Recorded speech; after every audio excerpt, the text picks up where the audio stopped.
Откройте, пожалуйста, к Римлянам, 12 глава. К Римлянам, 12 глава. Буду считать с 9 по 11 стихи. С 9 по 11 стихи. Все открыли? Я еще проповедовал сегодня на теме неоценимое богатство добра. Неоценимое богатство, неоценимое богатство добра. Честно говоря, добро уже не очень популярно в наше время, к сожалению. Если ты говоришь о добре и ты делаешь добро, люди думают, что ты это делаешь, потому что ты слабый. Люди предполагают, что это слабые люди. Или люди, у кого на ком ездит, на ком ездят глупые, кого можно вокруг пальца крутить. Только они делают, живут так, чтобы делать добро. Но мы не можем уйти от истины. И нам, как бы мы даже не упирались, не мы, как верующие, имеется в виду мир наш, мы никуда не уйдем от истины, мы никуда не уйдем от этого факта, что все равно миру придется признаться, что добро делать намного лучше, чем зло делать. И что добро – это не слабость, добро – это достоинство, это человеческое достоинство, это высокое уровень достоинства. И порой, братья и сестры, мы даже верующие, которые это знаем, порой мы можем соблазниться, если мы не осторожны. Мы можем соблазняться из-за того, что мы видим вокруг себя люди, которые, извините, безсобачно себя ведут с другими людьми, которые живут такую жизнь и ведут себя так, что такое впечатление, что весь мир так себя ведет. Такое впечатление, что весь мир пренебрегает и насмехается над добром. Ой, это что, Ветров у нас? Костя. Привет, с приездом. Это у нас миссионер отсюда уехал в Россию. Рад тебя видеть, как жена. Поэтому давайте прочтем это к Римлянам, 12 глава, 9 стиха. Любовь да будет непритворна. Братья и сестры, еще стоит любить людей непритворно. Мы, честно говоря, мало кто может вот так любить. Даже среди верующих. И это проблема. И это трагедия вообще-то. Непритворная любовь должна быть наше естество. Непритворная любовь должна быть естественна для нас, искупленный Богом, прощенный Богом и принятый Богом. Мы, которые исповедуем, что мы дети Божьи, мы должны знать, что Бог есть любовь. И если Бог есть любовь, значит, я тоже люблю, как Бог любит. Мы любим беспритворно, мы не делаем вид, мы не обманываем, мы не улыбаемся в лицо, а потом сзади проклинать. Мы не говорим одно и потом делать другое. Нет, мы любим нет притворно. И Бог к этому нас призывает. Любовь должна быть непритворна. Если любовь не будет непритворна, то эта любовь будет использованная любовь. Или это уже не любовь будет. Это уже будет использованное. Это уже будет лесть. Это уже будет злоупотребление понятия любви. И так оно часто есть. И так оно есть вообще вокруг нас больше всего. Каждый раз, когда люди говорят о любви, они вообще-то не имеют понятия, что такое любовь. Они имеют в виду пользование. Потому что в их любви есть лукавство, есть самоискание, есть искание своего, есть корость. Но Бог говорит, что мы, которые есть Его дети, мы должны любить наипаче друг друга. Люди, которые, верующие, которые из который тоже спасенный, как мы. Брать друг друга любить непритворно. Я, допустим, думаю о домашних группах. У нас это Бог потрясающую систему нам дал в этой церкви, чтобы у нас были группы 12.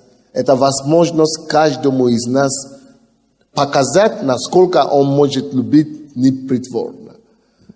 То есть просто служить другому человеку, помочь другому человеку стать счастливее, помочь другим людям стать радостнее. Я был сейчас в Финляндии, и некоторые пастора, которые со мной были там в протяжении 7 дней, пока я там был, они мне говорили, что они были поражены. Я говорю, чем вы поражены? Я говорю, такое впечатление, что невозможно быть возле вас и не чувствовать себя важным. И то есть мы возле вас чувствуем, как будто то есть наше настроение поднимается. Мы возле вас, как будто мы больше, чем мы есть на самом деле. И очень жаль, что немного таких людей, даже верующих, наоборот, мы любим других приземлять. Это должно быть счастье для нас. Когда есть любовь, когда мы действительно любим людей, мы хотим их сделать счастливыми. Мы все были влюблены когда-то, да? Когда вы действительно любите человека, вы хотите сделать их счастливыми. А Бог тут просит нас любить всех людей. Представьте, сделать всех людей счастливыми.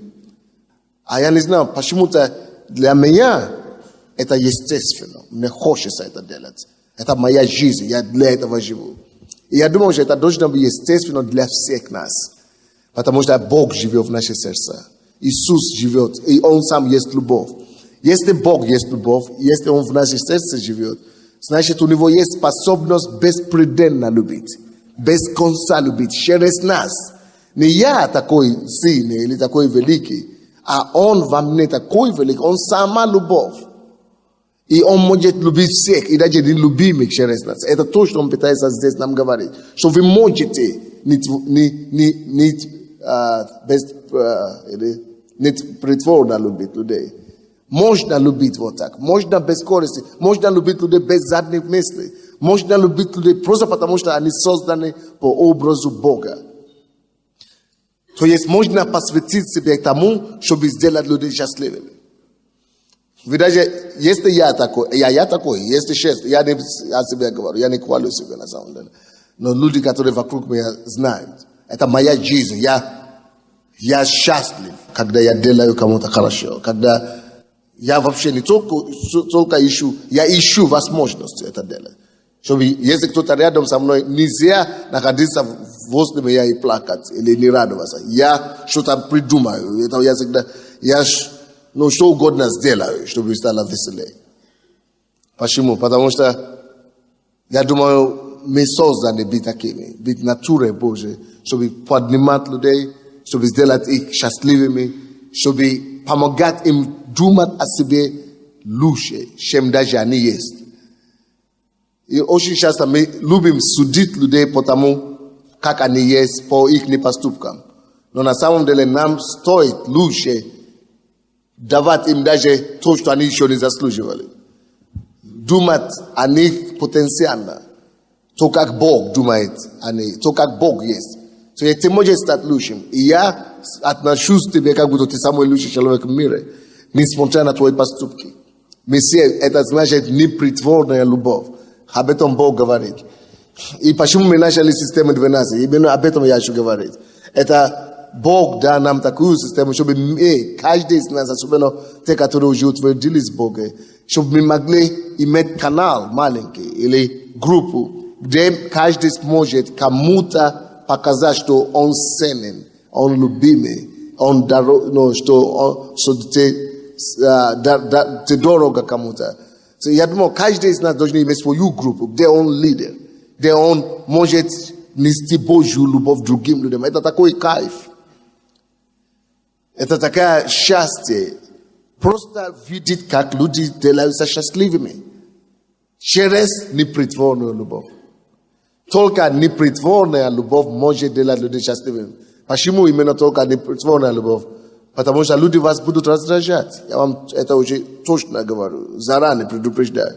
Люди вас будут раздражать, люди вас будут обижать. Люди вообще-то, если смотреть на них по внешним и по поступкам, люди мало чем они отличаются от животных. Некоторые люди хуже, чем животных. Некоторые люди то, что животные не сделают, сами сделают. Поэтому ты должен принять решение любить всех людей, несмотря на то, что они делают, что они не делают. Несмотря на как они себя ведут, как они поступают. Нужно просто принять решение любить людей. Это от решения зависит, потому что Бог уже внутри нас. Если бы мы были без Бога, это было бы невозможно. Но тут мы уже спасены. Бог, который есть любовь, внутри нас живет. Нам просто надо согласиться с Ним.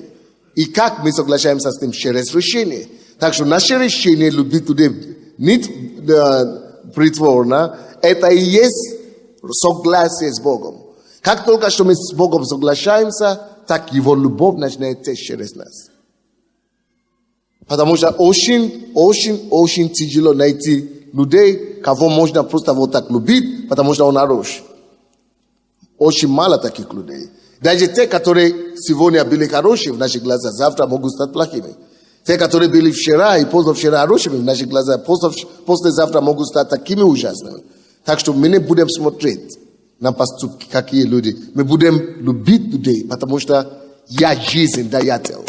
Как я это смотрю, как я на это смотрю? Я смотрю на жизнь, что я источник счастья для людей. Я их освободитель. Я их спаситель. Я познал Бога, который есть источник всего, который есть всемогущий.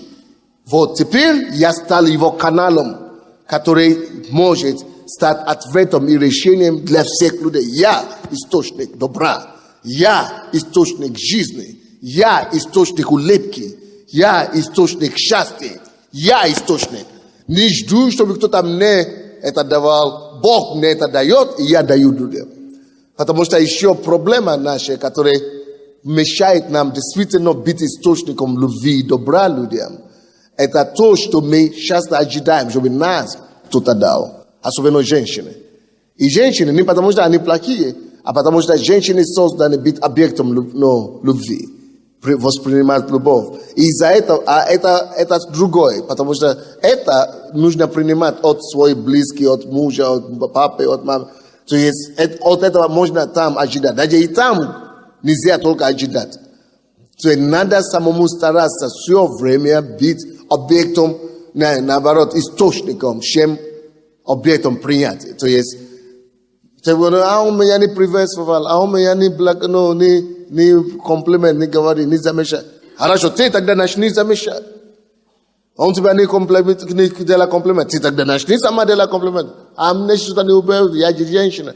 Ты начни делать, будь источником. То есть порой мы хотим, чтобы нас любили, но мы не хотим давать другим. И это проблема часто бывает. Потому что мы очень часто ожидаем, чтобы другие нам это делали, чтобы другие на нас уделили внимание, чтобы другие делали. Вот это часто даже становится кружком. То есть через который дьявол некоторые ловит. И попадаются очень многие. Просто примите решение быть даятелем. Примите решение быть источником. Что я источник. Вот я так смотрю на жизнь. Я источник счастья всех людей. Может быть, это громко сказано, и это выглядит как сумасшествие. Благодаря этому сумасшествию мне и удается каких людей, хотя бы немного людей делать счастливыми. По всему миру, между прочим. Поэтому мне не дают сидеть на месте. То есть вы даже не представляете, каким благословением вы можете стать для мира. Потому что так мало людей, то могут быть такими. Любить не притворно. И просто предоставить себя как живой источник, поток, канал, через который ты просто даешь людям благо, любовь. Это пастор София, я видел такое самое качество у нее. Она себя просто тратит и страшивает. И таких людей всегда будут тянуть людей к себе. Такие люди всегда будут популярны. Такие люди всегда будут на высоте. Такие люди всегда будут... Посмотрите, пастор София, она теряла ребенка, да, потеряла недавно. Все равно улыбается все время. Все равно жизнь, как будто вообще, как будто с ней ничего не произошло. Вообще, ни депрессии нет, ничего. А потому что она слишком занята, даруя жизнь, слишком занята, даруя любовь, что никогда ей печалится.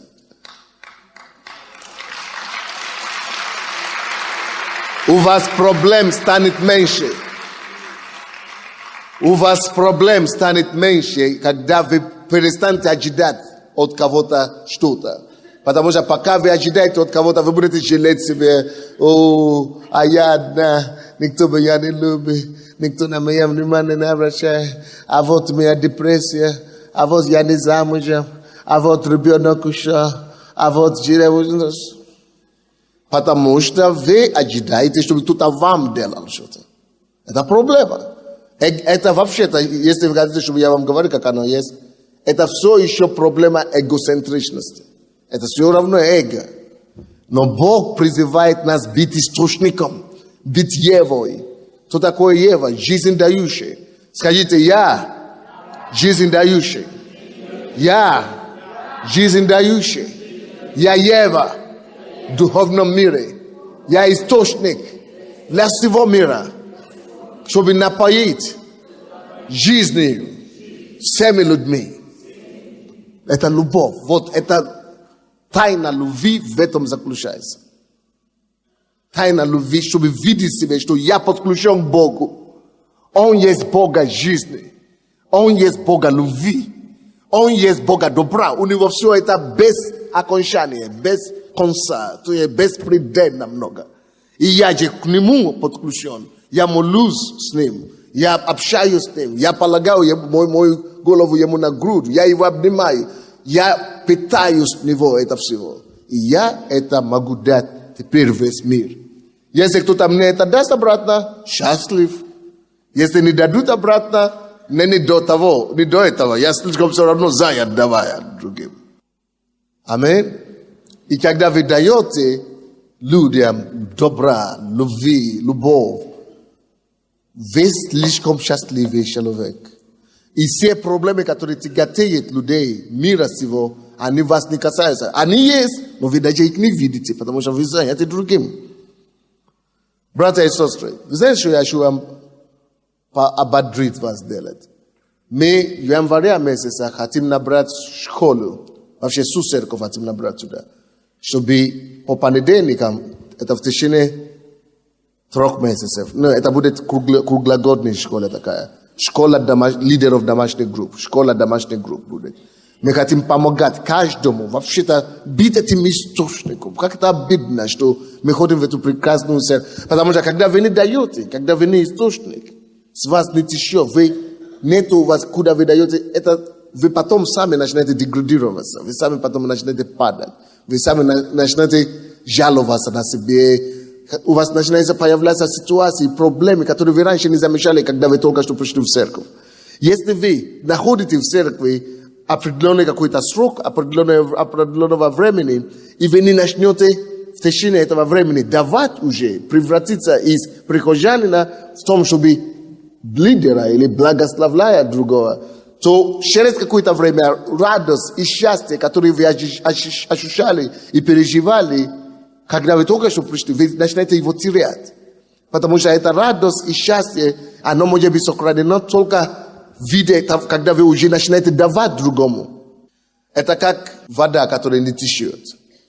Она начнет потом смердить там, и грязно быть, и в болото превратиться.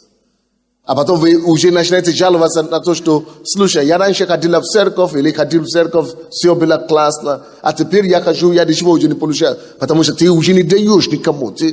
Поймите это. Бог так нас создал, чтобы мы были источником жизни для других людей. 9 стих. Любовь да будет непритворна. И говорит, отвращайтесь зла, прилепитесь к добру.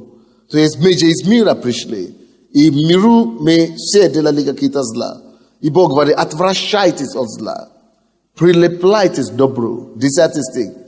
Будьте братолюбивы друг к другу с нежностью. Давайте мы это скажем. Будьте братолюбивы друг к другу с нежностью.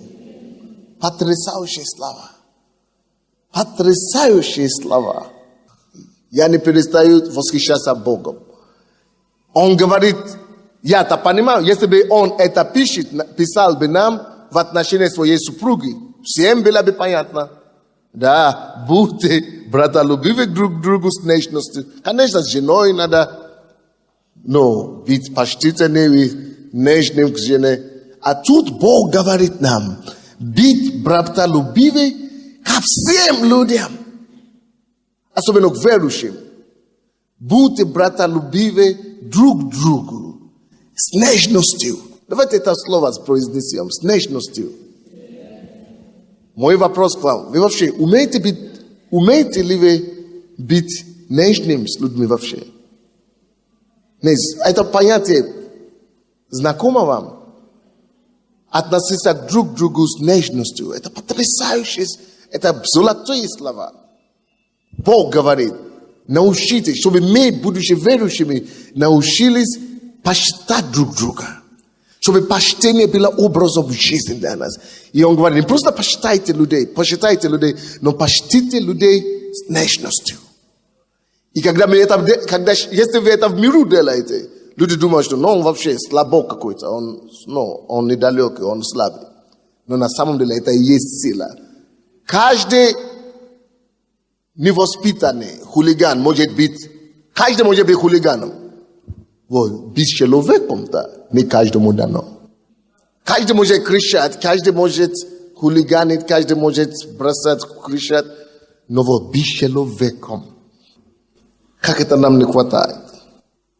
И мы, как новые фонограммы, генофоны этой страны, как новый народ, который Бог воспитывает в этой стране, так хотелось бы, чтобы мы были вот этим светлой страницей, светлым паласом в этой стране.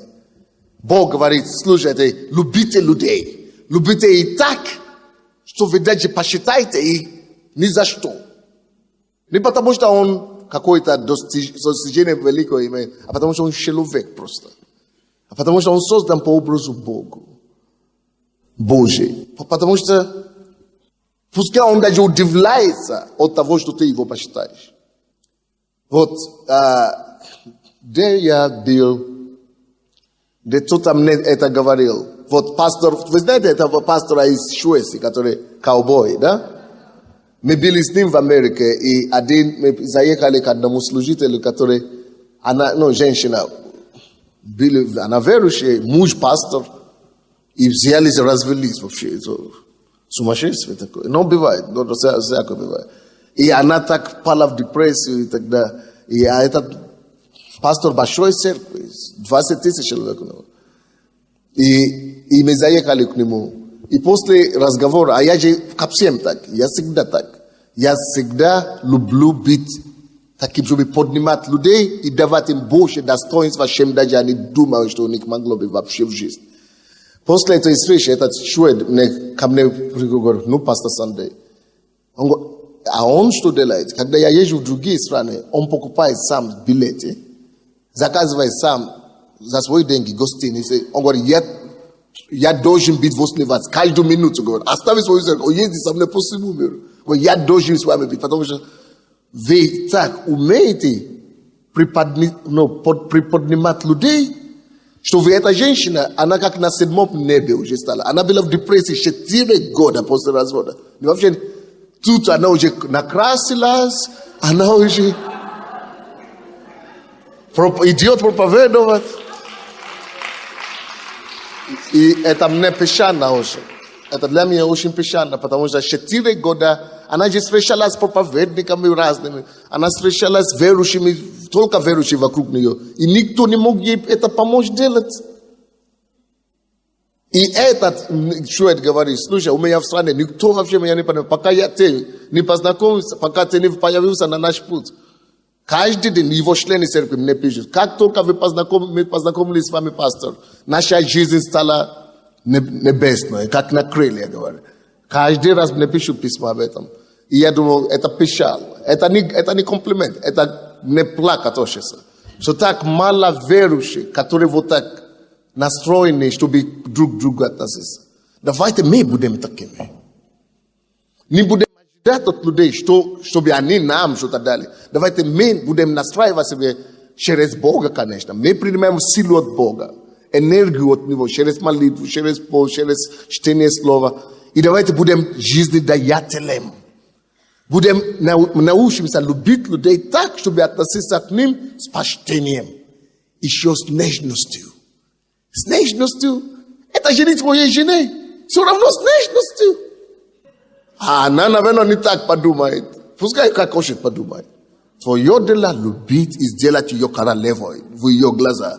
Пускай она живет в менее опере после того. Но зато она будет счастлива. Или он будет счастливым. То есть всех надо уметь вывести людей из депрессии. Вывести их с проблем. Вывести, молиться за них, поддерживать их. Но вкладывать жизнь в людей.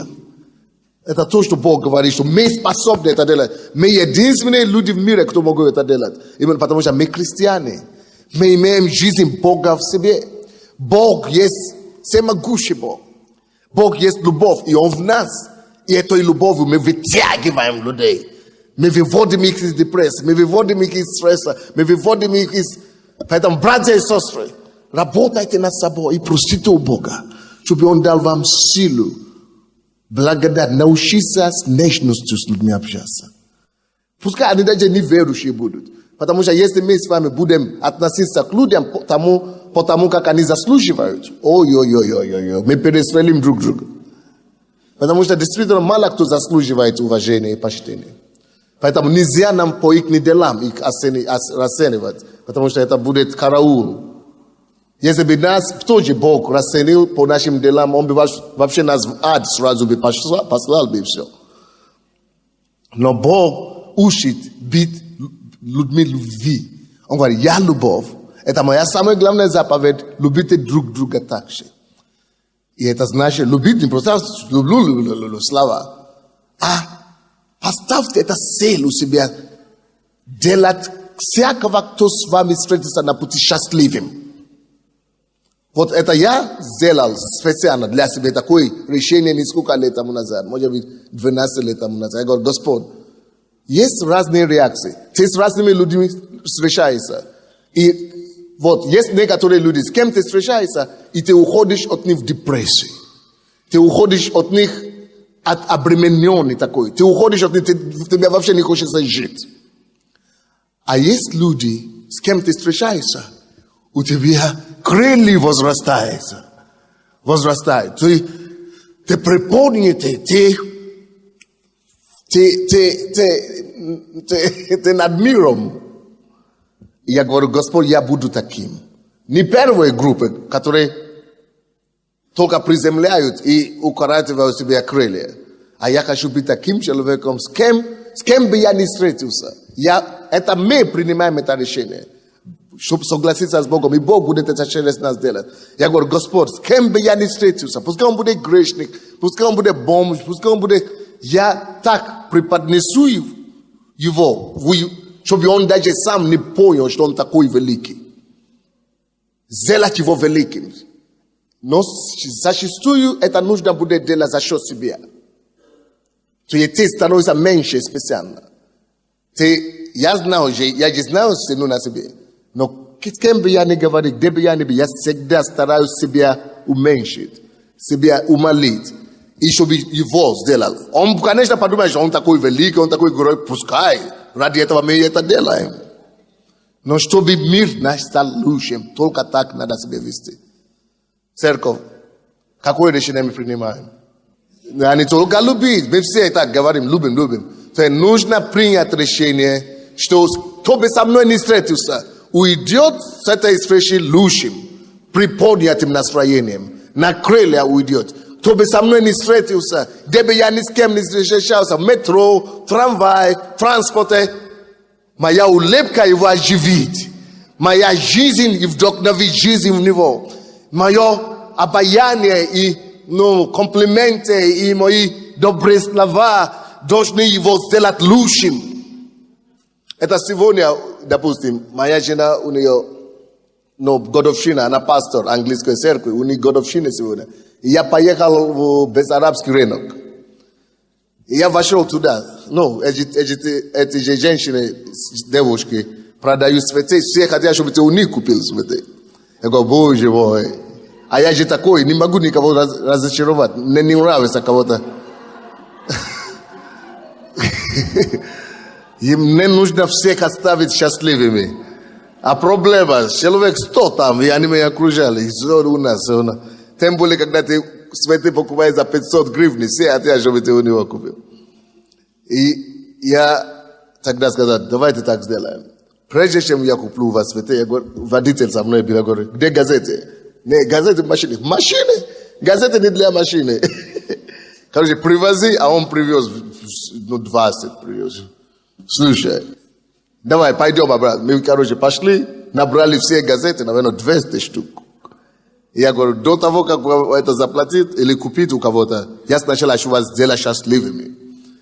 Потому что вот газета это намного важнее, чем 100 гривен, чем 500 гривен. Здесь жизнь. Я им говорил, я проповедник, меня зовут, мы вас знаем. Хорошо, как раз, вы не должны обижаться. Поэтому, я, наверное, человек 100 или 200 там получили газеты. Они довольны, а потом я говорю, вот это выбираю в эти цветы. Но зато они уже, может кто-то из них даже придет к Богу. То есть они получили что-то.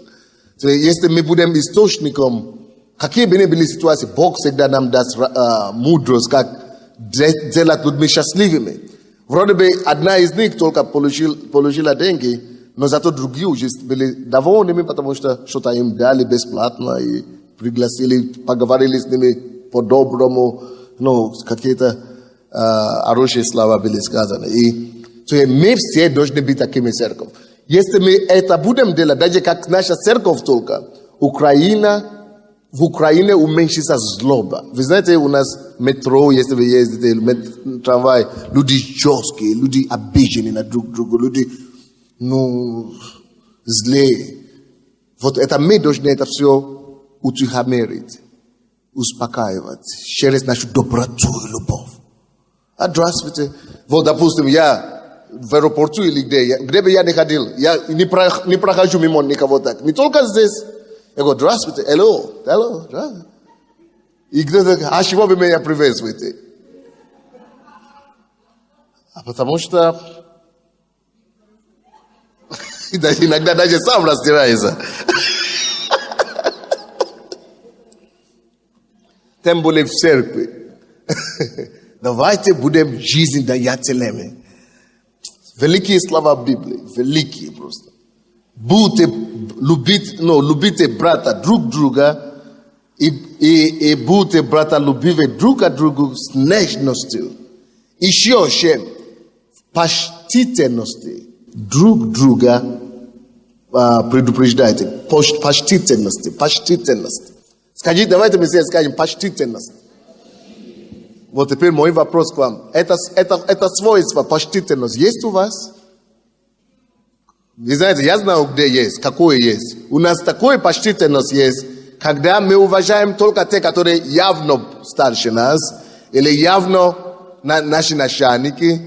Почтительность тем, которые над нами стоят, да? Часто так бывает. У большинства людей почтительность есть только тем, которые над ними стоят. А Бог хочет, чтобы мы даже друг друга научились посчитать. Класс, правда? Какой это будет мир? Это здорово было бы. Это как в Америке. Люди, это христианская культура, христианская страна. Куда бы ни пришел, хай. У них даже дежурные улыбки уже есть. Но пускай будет дежурный, но это уже приятно, не то, что у нас. Тебе хотят убить, тебе... Особенно, если ты успешный, если ты еще богатый. А это проблема. Мы будем, у нас болезнь будет, потому что Revnost i зависть, она порождает болезнь. Написано, сушит кость. Рак приходит от зависти. Это в Библии написано. Гнев, зависть, она порождает болезнь люди. Она сушит кость, написано. Это болезнь. Но вот веселое сердце, она наоборот веселяет душу, она врачует. То есть, мы, христиане, можем это изменить. Мы можем это изменить. Даже если тому человеку хорошо, мы можем все равно радоваться об этом. Наш водитель моей жены, он купил, мы где-то были вместе, и он себе купил такой майку, свитер такой майку. И там было написано по-украински, ничего не вредит здоровью украинцу, как счастье соседа. Серьезно, и он носит его так. Я говорю, как ты мог такой купить, еще и за деньги?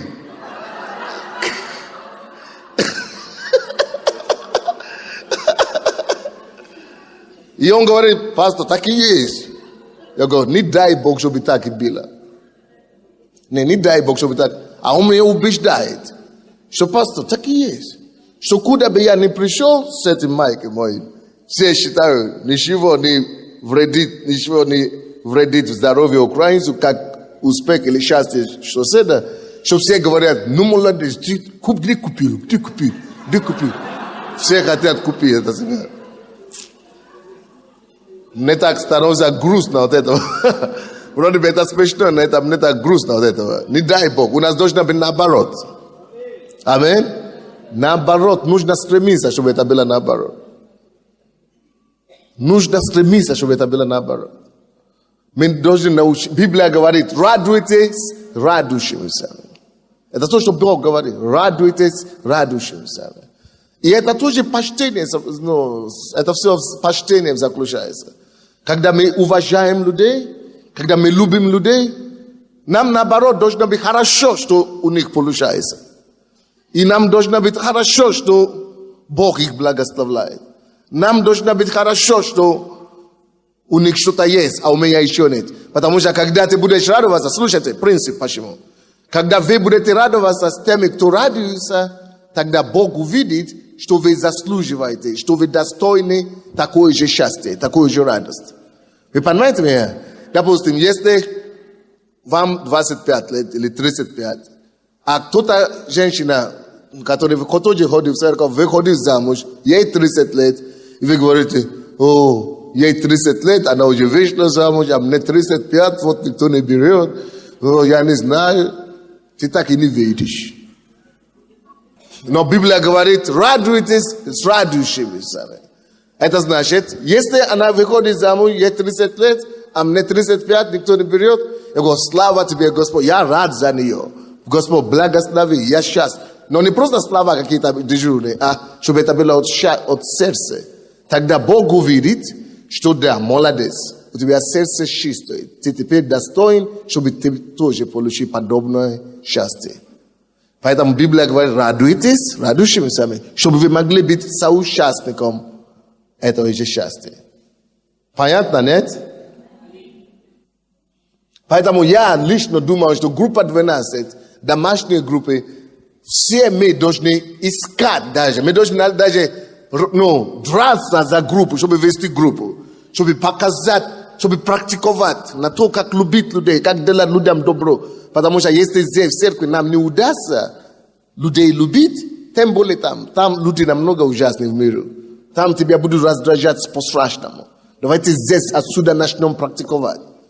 Давайте начнем собирать своих соседей, своих коллег на работе. И начнем просто рассказывать им что-то хорошее. Просто начнем желать им хорошее, добро начнем желать им. Начнем просто молиться за их благо. Начнем просто рассказывать им, как мы стали счастливыми.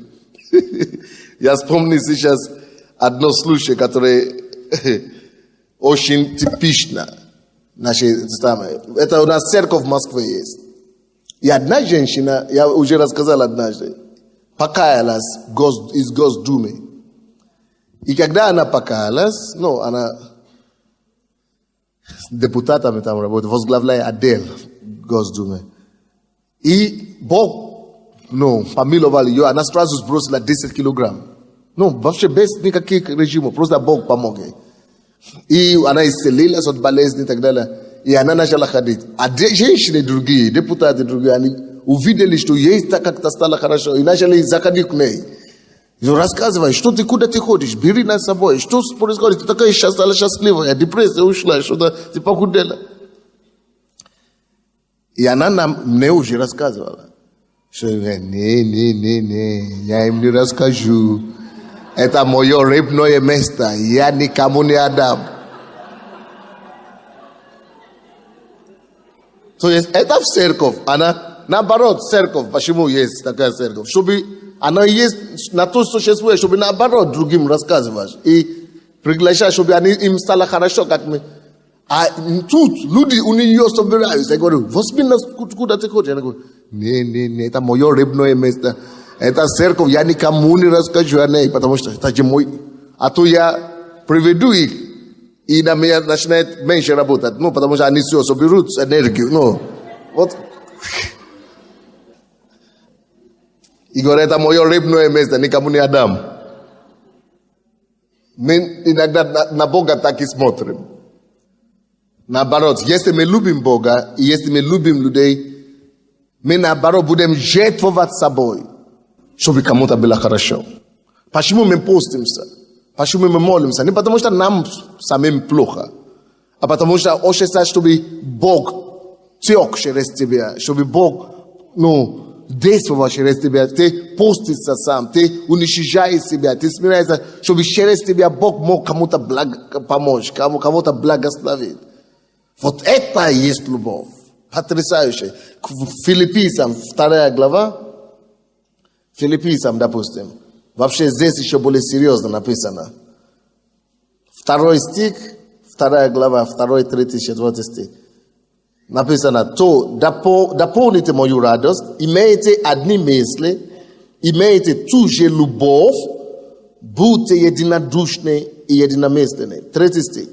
Ничего не делайте по любопрению или по тщеславию, но по смиренномудрию посчитайте один другого выше себя. Вот это тяжело. Вот это тяжело. Посчитайте один другого выше себя. То есть относитесь к людям, как будто они выше вас. Просто относитесь к ним, как будто он выше, как будто он лучше. Просто вот тогда вам будет легче их любить. Тогда вам будет легче с нежностью относиться к ним. Тогда вам будет легче посчитать. Ты просто так относишься, ты так себя ведешь, как будто он выше. Тогда тебе легче становится автоматически. Потому что на самом деле все имеют свои преимущества. Может быть, кто-то неверующий, да?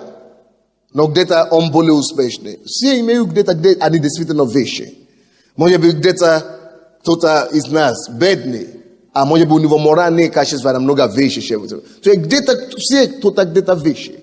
Мы не можем пренебрегать никого. И мы не можем говорить, что он недостоин того. Где-то он, может быть, ты не знаешь об этом, но мы вообще не знаем друг друга. Ты не знаешь, кто еще закрыт там. Может быть, он завтра будет великим. Может быть, у него духовно он великий. Может быть, он где-то другим, может быть, он в семье великий человек. То есть, мы должны где-то видеть всех людей как великих. И просто посчитать внутри себя, что, а если он выше меня, как я буду к ним относиться? Если он будет старше меня, если он... И это вам будет легче тогда нормально с нежностью относиться, почтением относиться, потому что вы видите, что он выше вас. И 4 стих. Не о себе только каждый заботится, но каждый и о других. Это важно, чтобы мы не только заботились о себе, потому что то, что портит этот мир, это эгоцентричность, эго. Я. Не только. А это натура сатаны, абсолютно. Натура Бога это другая, любовь. Что значит любовь? Я не хочу делать себе что-то, что я другому не желаю. Или я не хочу другому делать что-то, что я себе не желаю. Любовь, это значит, что я посчитаю все как себе. Это значит, что я хочу, чтобы ко мне относились, как я хочу, чтобы ко мне относились, так я отношусь к другим. Вот это натура Бога. Вот это натура Бога. И это общество должно быть построено на любви. Но когда общество построено на эго, на эгоцентричности, каждый только о себе думает. И это порождает жестокость. Это порождает зло. Это порождает какой-то ненависть. Это все противоположности всего, о чем Бог преподает или говорит нам делать. То есть и мы становимся хужими. И мы убиваем себя прежде всего внутренно, морально, здоровье своим гибнем таким образом. То есть невыгодно жить противоположно тому, как Бог говорит нам жить. Потому что Бог, Он знает наш состав, Он знает химические компоненты нашего тела, и Он знает, что всякий раз, когда мы живем против Его принципов, эти химические реакции начинают действовать против наших организмов. То есть мы уничтожаем себя прежде всего, даже прежде чем мы соседа уничтожим. То есть всякий человек, кто живет по закону неправды, зла, раздражения, эгоцентричности, он сам себе гибнет, потому что он хочет делать другому зла. Он хочет отомстить этого. Он хочет его мстить. Он зло думает, как мне ему больше зло делать. Как мне придумывать, чтобы его отомстить, чтобы ему было больно. Всякий человек, кто так думает, он сам себе вредит. Он шкоду себе делает. Он сам себе уничтожает. Это трагедия. Бог говорит, даже если он тебя плохо сделал, даже если он тебя, поступил с тобой неправильно, все равно люби его. Люби, можно его судить и все равно любить. Можно его наказать и все равно любить. Вы видите разницу, да? Потому что кто-то говорит, а человек же в церковь так украл, посади его в тюрьму. Но его люби в сердце. Самое хуже, это не то, что физически ты сделал. Пускай он сидит в тюрьму, но ты можешь посадить и все равно любить. Вы видите разницу? Любовь должна быть в сердце. Если ты начинаешь порождать ненависть, обида, вот это начинает тебя уничтожать и убить полностью. Вы понимаете разницу, да? То есть любить не значит, что быть каким-то замороженным. А я люблю. Не, справедливость. Бог есть любовь, Бог любви, но Он тоже есть Бог справедливости. Справедливость, значит, Он судья, Он истину говорит, Он черное, белое, Он правду постанавливает, Он не размазывает правду, правду говорит, не знаем, нет. Он имеет позицию конкретно. Но это не мешает ему любить. Он наказывает грешника, но не потому, что он все равно его любит. Он все равно идет и умирает за него. Он ненавидит грех, который он делал, но человека любит. То есть мы должны иметь такой баланс. Вы понимаете, да? Если мы любим ребенка, это не значит, что мы не должны его наказывать. Нет, написано наоборот. Кого Бог, Отец, любит, того Он что? Наказывает. Как раз любовь, как раз... Но наказывать от ненависти. Вот это уничтожит нас. Само отношение зла, дума зла, дела зло. Вот это то, что может нас уничтожить. Но творить добро, любить людей, посчитать людей, это нас возвысит. Это нас поднимет. Братья и сестры, я вам бросаю вызов. Ищите возможности людей поднимать. Ищите возможности людей любить. Ищите возможности людей подкреплять. И пускай всякий, кто встретится с вами на дорогу, будет счастлив от того, что он однажды с вами встретился. Вы знаете, есть разные люди, и по-разному ко мне люди относятся.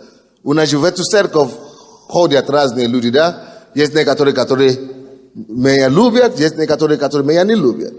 Но даже те, которые не любят, они и то могут говорить, он нам зла не делал. Я уже принял свое это решение. Никто бы он не был. Я зло никому никогда не сделал.